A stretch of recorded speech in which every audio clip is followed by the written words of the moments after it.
감사합니다. 어린이 주일 맞이하여서 어린아이처럼 찬양 올려주셨습니다. 하나님의 말씀을 같이 보도록 하겠습니다. 구약성경 출애굽기 2장 1절부터 10절까지의 말씀입니다.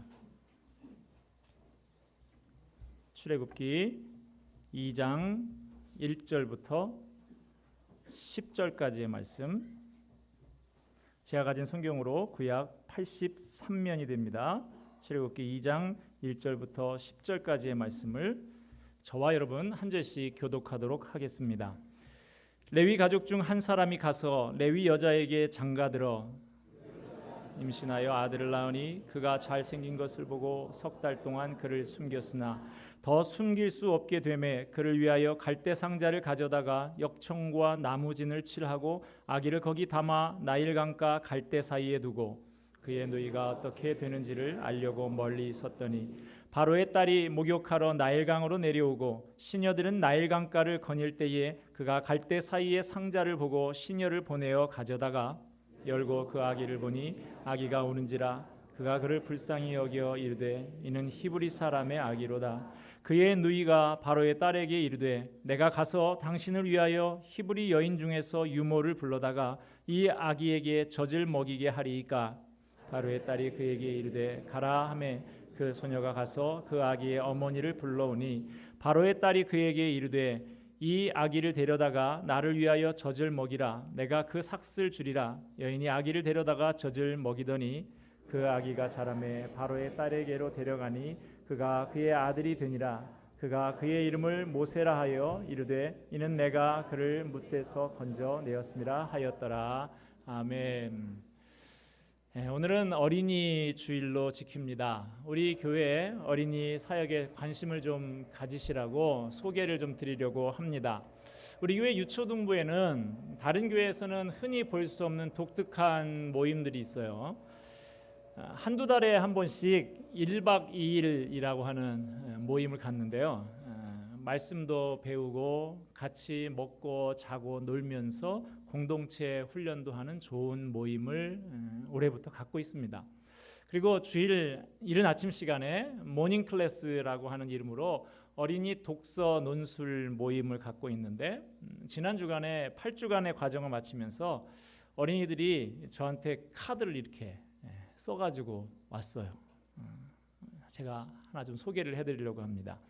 목사님 안녕하세요. 저는 유초등부 박정인이에요. 저희에게 이렇게 모닝 클래스를 할 수 있는 교회와 간식을 주셔서 감사합니다.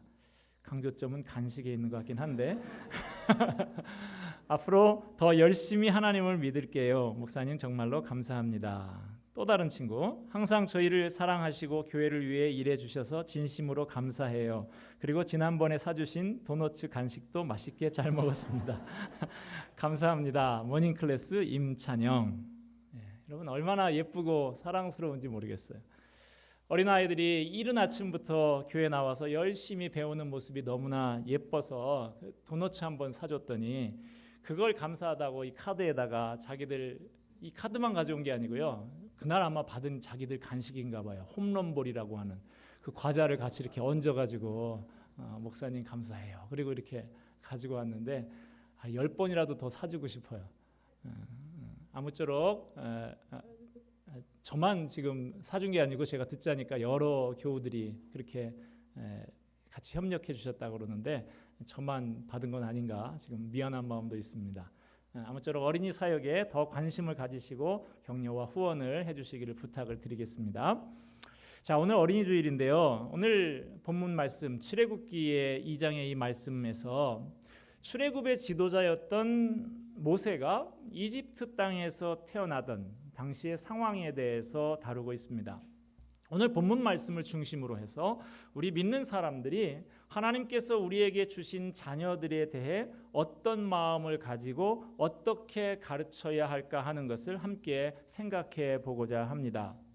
오늘 본문 말씀을 보니까요. 이스라엘 민족이 이집트에서 노예 생활을 하며 고단한 삶을 살아가던 시절에 레위 지파에 속한 한 여자가 임신을 하고 남자 아기를 낳았다 그랬습니다. 그런데 2절 말씀을 보십시다. 보니까 그 아기가 나면서부터 어떻게 생겼다? 잘생겼다 그랬어요. 여기서 잘생겼다라고 하는 이 말, 그냥 단순히 얼굴이 잘생겼다 하는 말이 아닙니다.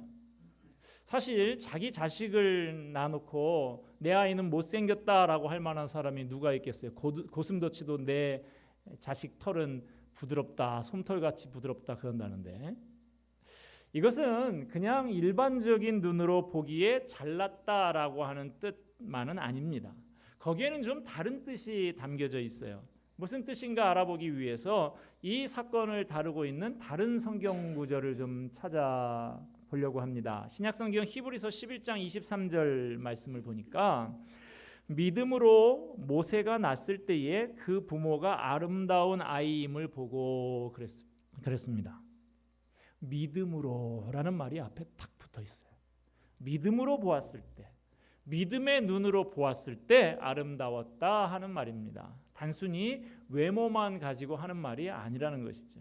이 아이의 부모가 아이를 보았는데 믿음으로 믿음의 눈을 가지고 보았다 하는 것입니다. 믿음의 눈으로 보았을 때 아름다웠다는 거예요. 이 말을 좀 더 뒷받침해 줄 수 있는 말이 사도행전에 또 나옵니다. 사도행전 7장에 보면 스데반 집사가 순교하기 전에 많은 사람들 앞에서 설교하는 장면이 나오죠. 스데반이 그 설교 가운데서 모세의 탄생에 관한 말을 하고 있는데요. 20절에 보니까 그때에 모세가 낳는데 하나님 보시기에 아름다운지라. 여기서는 아예 모세의 부모의 시각을 말하고 있지 않고 하나님 보시기에 아름다웠다 그래요. 그러니까 지금까지 우리가 살펴본 출애굽기의 말씀, 히브리서의 말씀, 사도행전의 말씀을 종합을 해보면 모세의 부모는 아기 모세를 바라볼 때 그냥 세상에 있는 다른 부모들이 아기를 바라보는 그런 눈으로 바라보지 않았다라고 하는 것이죠. 믿음의 눈을 가지고 하나님께서 바라보시는 시선을 가지고 자식을 바라본 것입니다. 자식을 향한 하나님의 놀라운 계획, 그 자식을 향한 하나님의 기대, 그런 걸 가지고 그 자식을 바라봤다는 거예요. 내 육신의 눈을 가지고 보는 것이 아니라 하나님의 눈을 가지고 아이를 봤다 그 말입니다. 우리는 이 부분을 통해서 우리가 우리의 자녀와 다음 세대들을 양육하며 가르칠 때 어떤 눈을 가지고 그들을 바라봐야 하는지를 배울 수 있습니다. 우리는 우리 육신의 눈에 언뜻 보이는 대로만 우리의 자녀들을 바라보고 판단해서는 안 됩니다. 인간적이고 세속적인 가치 기준을 따라서 자녀들을 바라보고 거기에 맞춰서 자녀들을 키워서는 안 된다 하는 것입니다. 우리가 자녀들을 양육할 때 여러 가지 관점에서 나름대로의 기준을 가지고 여러 가지 모습으로 양육을 하면서 가르칠 수 있습니다. 체질적으로 약하고 신체가 부자유한 아이를 가진 부모는 건강을 기준으로 해서 아이를 키우게 됩니다. 공부는 좀 그까짓 못해도 괜찮아요. 별다른 재주가 없어도 상관이 없습니다. 그저 이 아이가 건강하게 자라기만을 바라면서 그렇게 키우게 됩니다. 또 어떤 경우에는 아이를 재능의 관점에서 보고 키우기도 합니다. 피겨스케이팅 김연아나 골프 선수 박세리나 신지혜나 첼리스트 장한나나 바이올리니스트 장영주 같은 그런 뛰어난 사람들 보면 하나같이 그 아이의 재능도 재능입니다만은 부모들이 아주 어렸을 때부터 그 아이의 재능을 발견하고 그러한 재능이 만개할 수 있도록 온갖 노력을 다해서 키웠다 하는 것을 알 수가 있어요. 이렇게 재능의 관점에서 아이를 바라보며 자녀를 키울 수 있습니다. 그런데 요즘 대부분의 아이들은 어떻게 키워집니까? 성적표를 기준으로 키워져요. 아이의 성적이 오르면 아이도 기쁘고 부모도 기쁘고 다 기쁘고, 아이 성적이 떨어지면 온 집안이 다 슬퍼집니다. 부모들의 마음이 아이들 성적에 따라서 춤을 춰요. 가끔 그 어느 여성이 이야기하는 거 들으니까 동창회를 나가면 처음에 어떤 친구가 명품 백 이런 거 막 자랑을 한대요. 그러면 부럽다 하다가 그 옆에 있는 친구가 좋은 남편 만났다고 남편 자랑을 하면 명품백이 쏙 들어간답니다. 그러다가 결정적인 마지막 카드가 뭐냐? 우리의 전교 1등 한다 그러면 모든 엄마들이 다 음매 기주가 이렇게 된다고 그래요. 여러분, 물론 좋은 학교를 나오지 못하면 차별을 받고 뭘 좀 해보려고 해도 기회가 잘 주어지지 않는 것이 현실이니까 부모된 입장에서 어쩔 수 없는 노릇이기도 합니다. 그래도 아이들은 성적표를 가져올 때마다 내 인격보다는 이 점수로 자신이 평가되는 것에 대해서 마음에 얼마나 분노를 느끼는지 모릅니다. 어떨 때는 차라리 죽어버리고 싶은 생각을 하고 죽는 아이도 있잖아요. 여러분, 오늘 본문의 말씀을 대하면서 우리가 아이들을 키울 때 어떤 관점에서 무엇을 기준으로 키워야 할지 다시 한번 생각해 봐야 합니다.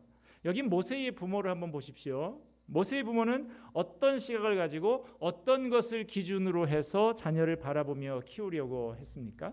그들은 믿음의 눈을 가지고 하나님의 관점에서 아이를 바라보았습니다. 하나님은 어떤 관점에서 내 자녀를 바라보실까? 하나님께서 이 아이를 어떻게 쓰실까? 장차 이 세상과 하나님 나라를 위해서 어떻게 쓰실까 하는 생각을 가지고 자녀를 바라봤다는 것입니다. 내 관점으로가 아니라 하나님의 관점으로, 내 기준에서가 아니라 하나님의 기준에서 아이를 보고 있었다는 거예요. 여러분, 저와 여러분은 어떤 시선으로 아이들을 바라봅니까? 어떤 기대를 가지고 아이들을 바라봅니까? 우리의 자녀들과 다음 세대를 바라보는 저와 여러분의 눈이 모세의 부모의 눈과 같은 눈으로 바뀌어지게 되기를 예수님의 이름으로 축원을 드립니다. 우리가 오늘 본문에서 주목해서 봐야 할 또 한 가지는 어떤 손해와 위험이 따른다 해도 하나님에 대한 신앙만큼은 결코 버릴 수 없다는 걸 가르쳐야 한다는 거예요. 그게 하나님의 뜻이고 우리 자녀들이 잘 되는 비결입니다. 일시적인 편안함과 안일함 때문에 영원을 살게 하는 하나님의 축복을 포기해서는 안 된다는 것을 가르쳐야 합니다.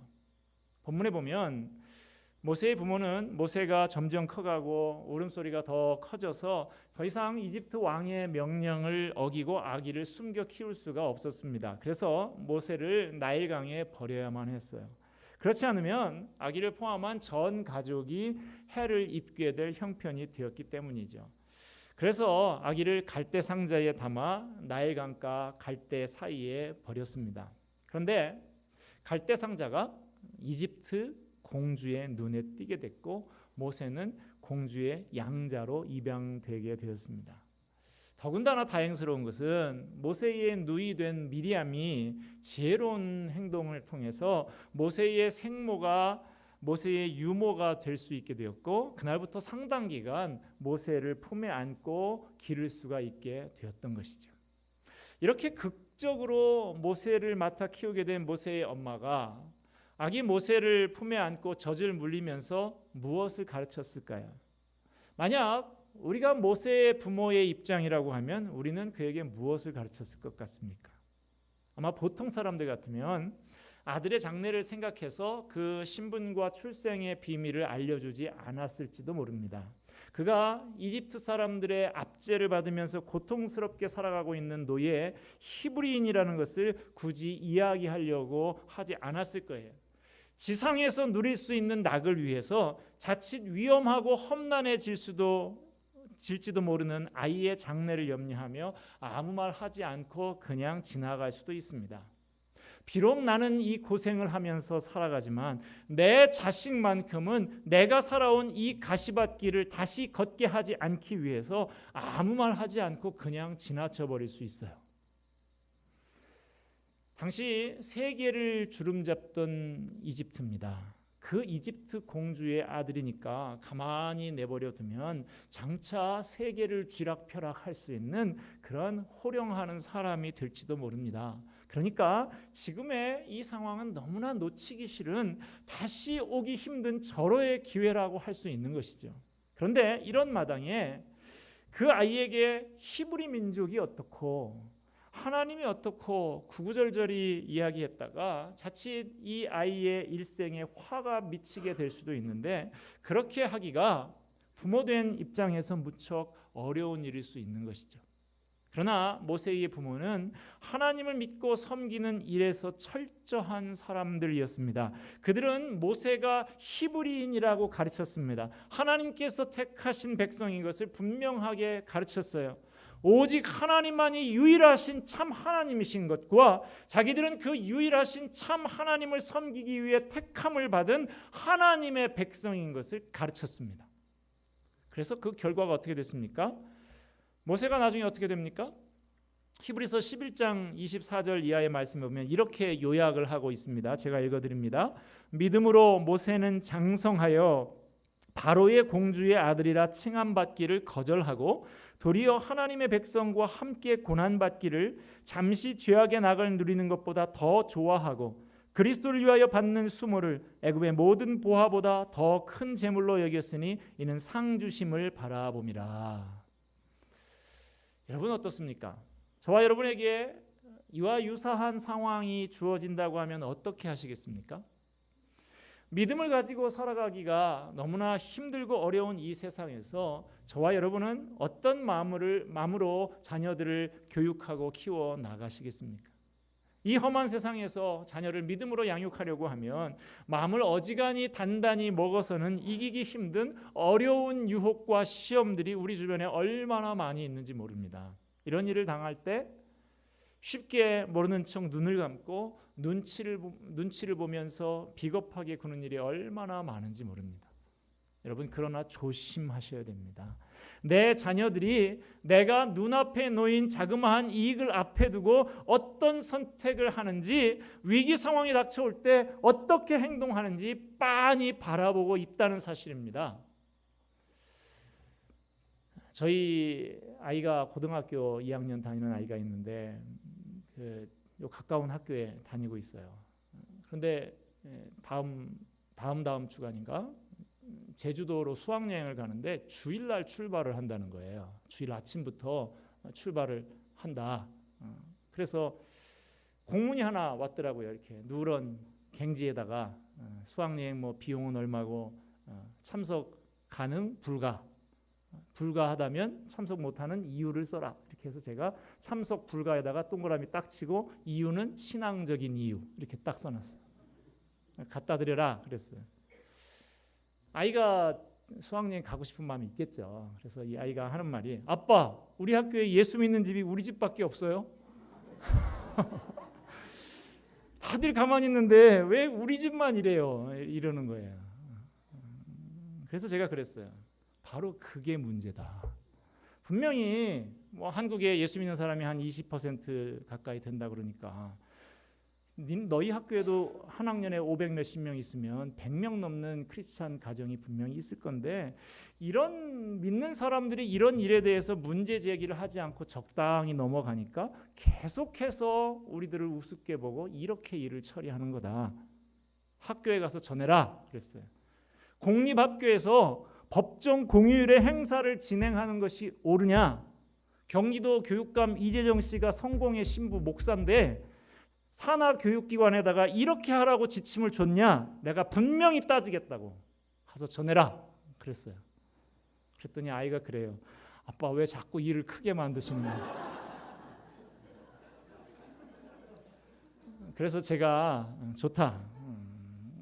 일을 크게 만들고 싶지 않으면 그냥 네가 조용히 안 가면 된다. 그랬더니 그래도 가고 싶대요. 주일 새벽 기도에 참석하면 안 되겠네요. 그래서 우리 교회는 새벽 기도가 주일날은 없단다. 다른 교회로 가면 안 되겠냐? 뭐 매일 성경 큐티를 열심히 묵상을 하고 그렇게 가면 안 되겠냐? 뭐 별소리를 다 해. 그래서 제가 그랬어요. 정 가고 싶으면 내가 돈이 더 드는 한이 있어도 비행기 표를 개인적으로 끊어줄 테니까 주일 예배 다 마치고 따로 가라. 그렇게 얘기를 했습니다. 아이가 다음날 학교에 가서 이야기를 했더니 너 같은 아이들이 여러 명 있으면 따로 늦게 출발하는 조를 만들어서 편성을 해주겠다 그랬다고 희망이 보인다고 그런 이야기를 하더라고요. 여러분 자녀들에게 적당히 타협하면서 쉽고 편한 길을 선택하도록 가르치지 마십시오. 그렇게 한다고 해서 쉽고 편한 인생을 살게 되느냐? 그런 것도 아닙니다. 점점 더 세상의 요구에 무릎을 꿇고 끌려다니는 인생이 될 뿐이에요.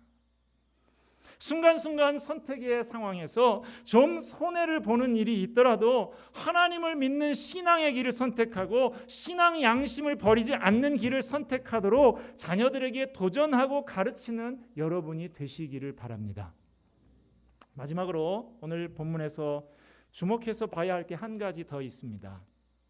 아이를 낳고 석 달이 지나니까 이제 아이를 더 이상 감출 수가 없게 되었습니다. 그래서 모세의 부모는 아기를 위해서 갈대 상자를 만들었습니다. 그리고 거기에다가 역청과 나무진을 칠해서 물이 새지 않게 한 다음에 거기에 아이를 담았다 그랬어요.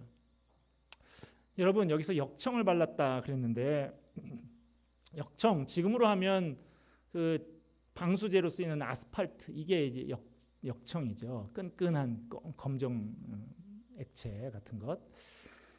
여러분, 역청 그러면 제일 먼저 생각나는 데가 어디입니까? 별 생각이 안 나시나요? 성경 창세기 6장에 보면 노아 홍수 때 노아가 방주를 만들면서 그 방주에 물이 새지 않도록 방수제로 역청을 발랐다라고 하는 기사가 나오죠. 마찬가지인 것이죠. 이 아이들의 부모가 물이 새지 않도록 역청을 잘 바른 갈대 상자에 아이를 담았다 하는 것입니다. 이 갈대 상자에서 상자라고 하는 말이 제가 원어 성경을 찾아보니까 히브리어 원어로 테바트라고 하는 말인데요.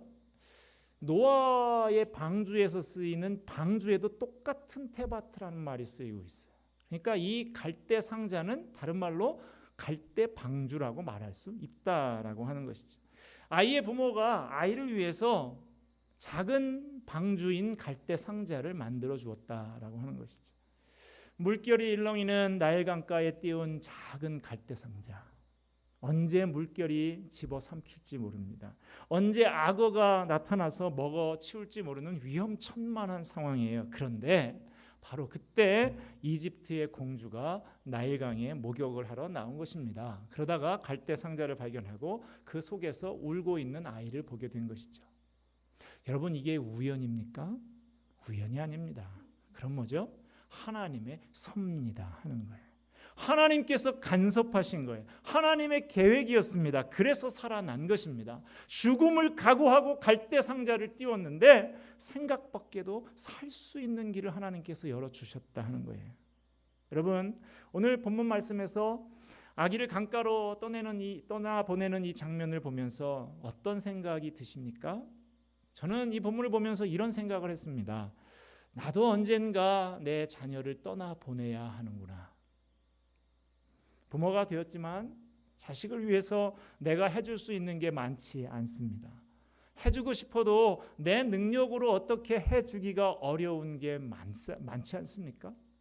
사랑하는 자녀를 내 품 안에서 떠나보내야 할 때가 반드시 옵니다. 그들이 내 곁을 떠나가든지 아니면 내가 내 사랑하는 자녀들을 두고 떠날 날이 오게 됩니다.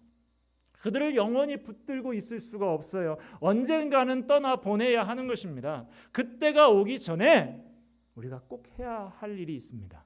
뭡니까? 갈대 상자를 준비하는 거예요.